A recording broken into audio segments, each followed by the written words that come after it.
दूसरा अध्याय सांख्य योग श्लोक 15 यम हे न व्यथ्यन्त्येते पुरुषोशिव समदुख सुख धीर कल्पते।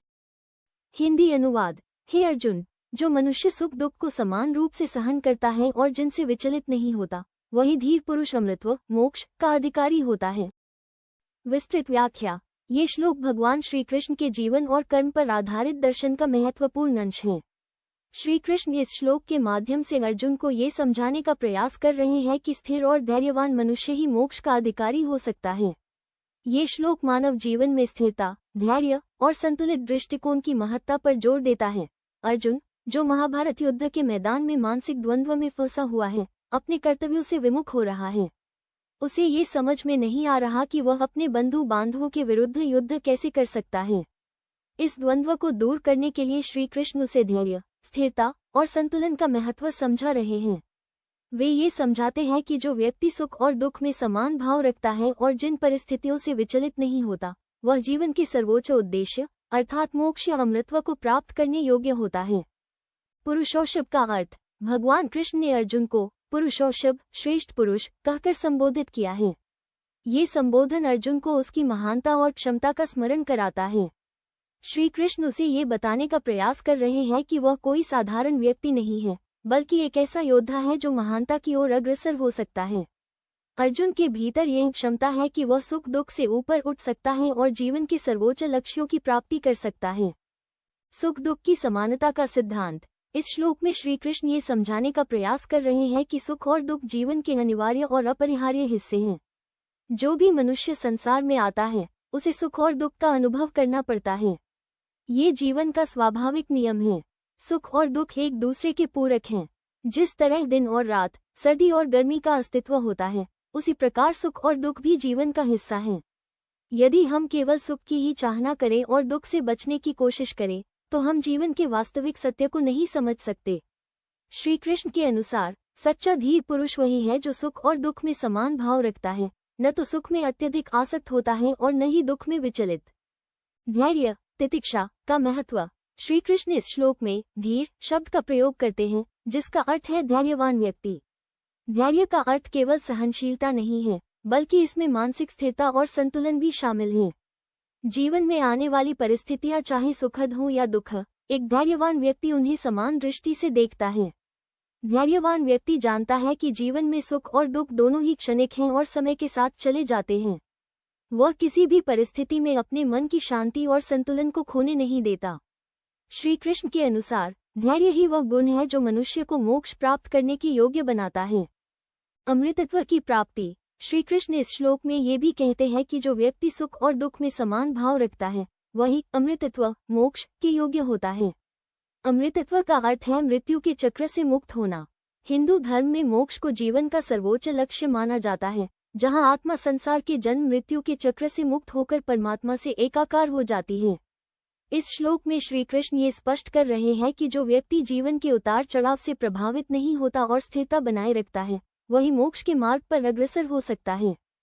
मानसिक संतुलन की आवश्यकता। श्री कृष्ण अर्जुन को मानसिक संतुलन का महत्व समझा रहे हैं। युद्धभूमि में अर्जुन ने अपने परिवार, गुरुजनों और मित्रों के प्रति अत्यधिक मोह और करुणा महसूस की, जिससे वह अपने कर्तव्य से विमुख हो गया। भगवान उसे ये समझाने का प्रयास कर रहे हैं कि मोह और करुणा का स्थान धर्म, कर्तव्य के आगे नहीं हो सकता। यदि हम केवल अपने भावनात्मक पक्ष के आधार पर निर्णय लें, तो हम सही दिशा में नहीं जा सकते। मानसिक संतुलन बनाए रखना, विशेषकर कठिन परिस्थितियों में, ही सच्ची बुद्धिमानी है। कर्मयोग का सिद्धांत। इस श्लोक का एक और महत्वपूर्ण पहलू यह है कि यह कर्मयोग की शिक्षा भी देता है। कर्मयोग का सिद्धांत ये कहता है कि हमें अपने कर्मों को बिना किसी आसक्ति के करना चाहिए। सुख और दुख जीवन के दो पहलू हैं, लेकिन हमारे कर्तव्य से हमें विचलित नहीं होना चाहिए। यदि हम सुख और दुख के चक्र में फंसकर अपने कर्तव्यों को भूल जाते हैं, तो हम जीवन के वास्तविक उद्देश्य से दूर हो जाते हैं।